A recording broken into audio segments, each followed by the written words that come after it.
The story begins in a luxurious building where the country's 8 most talented gamers have been invited. They have been called as part of a recruitment for a new virtual reality game, where the winning player will receive $100,000. This is why everyone is present there today. Suddenly, a robotic voice welcomes them and then instructs everyone to log in on the tablets placed in front of them. After that, they are told to change into the provided motion capture suits and store their personal belongings. At the same time, each person is given a unique name.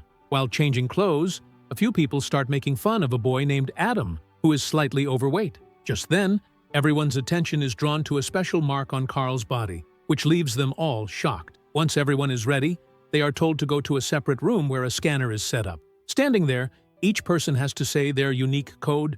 At the same time, they are instructed to put on a high-tech suit placed in front of them. Everyone is stunned by the suit, because it is an extremely advanced gaming suit, something not everyone could afford to buy. Everyone puts on their suits except Zahid. Zahid is a Muslim, and on his suit, the code word written is terrorist. Seeing this, he becomes furious and refuses to participate in the game. Zahid tries to quit the game and leave the place, but the doors are locked from the inside. Since the game cannot start unless everyone is wearing their suit, Zahid is forced to give in and put it on. As soon as he does, the game begins. The moment everyone puts on their virtual reality helmets, the empty room suddenly transforms into a highly realistic world. In the blink of an eye, their suits turn into military uniforms, and the entire building begins to feel like a completely different world, though in reality, none of it is real. At that moment, a sergeant appears in front of them and begins explaining their mission. Everyone is amazed by him, and when they try to remove their helmets to look at him more closely, the sergeant suddenly disappears. In fact, he was a fictional tutorial character created to guide them through the game. After that, the group follows the sergeant into another room, where various weapons are laid out in front of them. They are first trained using those weapons, then the sergeant informs them that Russian terrorists have attacked the entire building and have taken control of different areas. Starting from the 25th floor, they must move downward and eliminate everyone along the way. However, if any of them is hit by enemy gunfire, their safety jacket will be damaged immediately. If they are hit a second time, they could lose their life. Each person has an emergency injection, which they can use to save themselves, but each of them has only a single dose, and the player who can survive while killing enemies and reach the ground floor alive will be the winner of the game and will receive the $100,000 prize. After that, the first level of the game begins. Everyone is following Andre, because he used to be an army officer and has solid experience handling situations like this.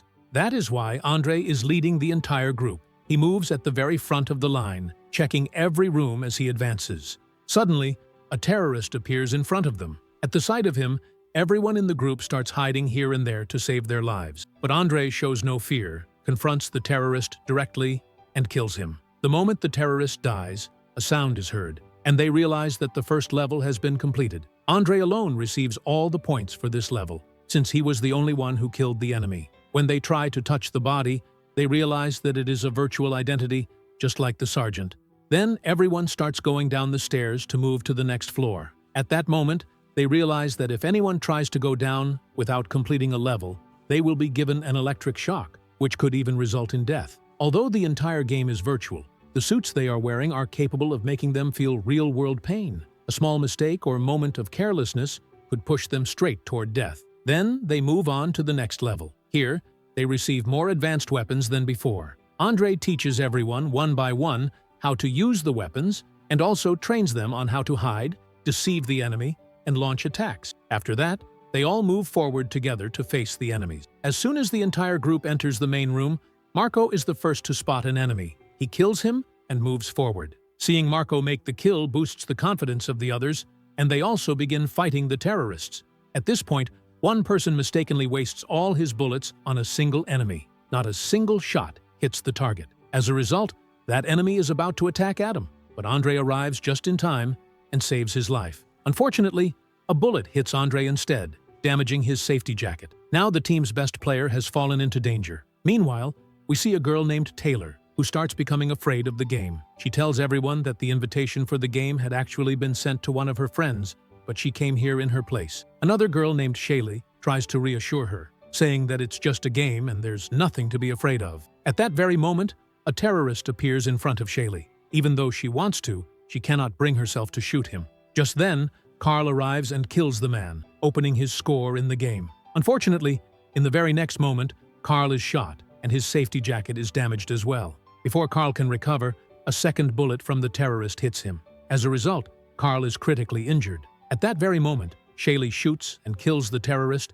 and rushes over to help Carl. Carl is writhing in extreme pain. He tries to take off his helmet to check whether he has actually been shot. But in reality, there is no sign of any bullet wound on his body. Even so, the pain he is feeling is far worse than being shot. Andre arrives and injects Carl with his emergency injection. This heals the injury that felt like a gunshot wound, and after a while Carl lets out a sigh of relief. However, he still feels severely injured. After this incident, Carl becomes so terrified that he starts vomiting. To him, this no longer feels like a game in any way. After that, everyone removes their helmets and takes a short break.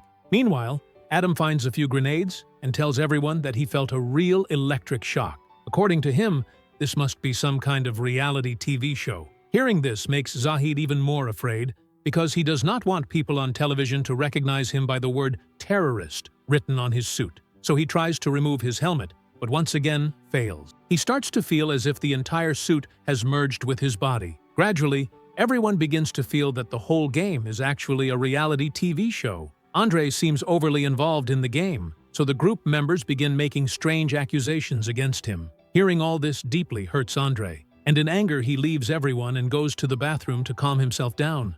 Andre does not realize that the game is still running. When he finally understands what is happening, he quickly puts his helmet back on. But at that very moment, a terrorist behind him shoots him, and Andre collapses to the ground. Now, even if Andre wants to help himself, he cannot, because both his emergency injection and safety jacket have already been used. In this condition, he starts calling out to his teammates. Hearing his screams, everyone puts their helmets back on. But just then, another terrorist shoots a boy named Edward, who falls to the ground injured. Fortunately, Edward still has his emergency injection, which he uses to recover. On the other hand, Taylor decides to quit the game. She tries to go down the stairs, but the electric shock system installed there ruins her plan. Within moments, the terrorists start firing from both sides. In response, the group members bravely fight back. Just then, Adam cleverly throws a grenade toward the enemies. The explosion kills the remaining terrorists, and this level is completed as well. Adam earns the highest number of points in this level. At that moment, they hear Andre screaming. He is somehow trying to crawl toward them. Just then, he removes his helmet and hears a timer ticking inside it.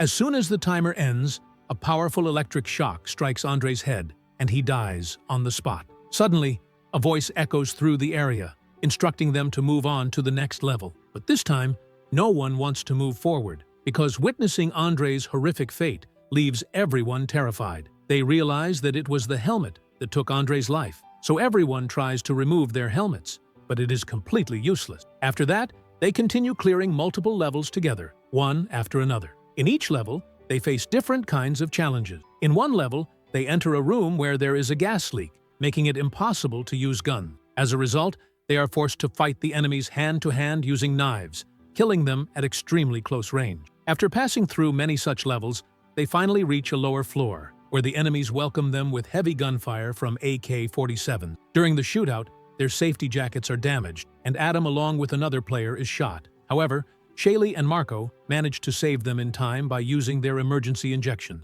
Once the enemies are eliminated and the level is completed, everyone decides to take a short break. At that moment, Zahid looks through the glass toward the outside world and realizes that it has become night. Everyone is extremely exhausted, but Zahid once again attempts to escape. He starts smashing the building's window with a heavy object and even manages to make some progress. Suddenly, the sergeant appears. He beats Zahid so badly that Zahid's leg is broken. This injury is real, meaning that this time, even an emergency injection will not work on him. Seeing Zahid in this condition, the others decide to hide him behind a piece of furniture and move forward. Unfortunately, after some time, Zahid dies due to excessive blood loss. When they reach the next level, they find some new weapon. Marco and the others begin arguing over the weapon. Taking advantage of the situation, a terrorist attacks Marco and shoots him. This incident puts the entire group on high alert. At this point, Taylor hides in a bathroom to save herself. Meanwhile, Shaylee uses her emergency injection to save Marco's life. Soon after, they realize that Taylor is missing, so everyone goes out to search for her. Elsewhere, we see a terrorist approaching Taylor checking each bathroom door one by one. When it is finally Taylor's door, Shaylee arrives just in time and saves her life. As a result, this level is also completed. In this level, Edward earns the highest number of points and rises to the top of the leaderboard.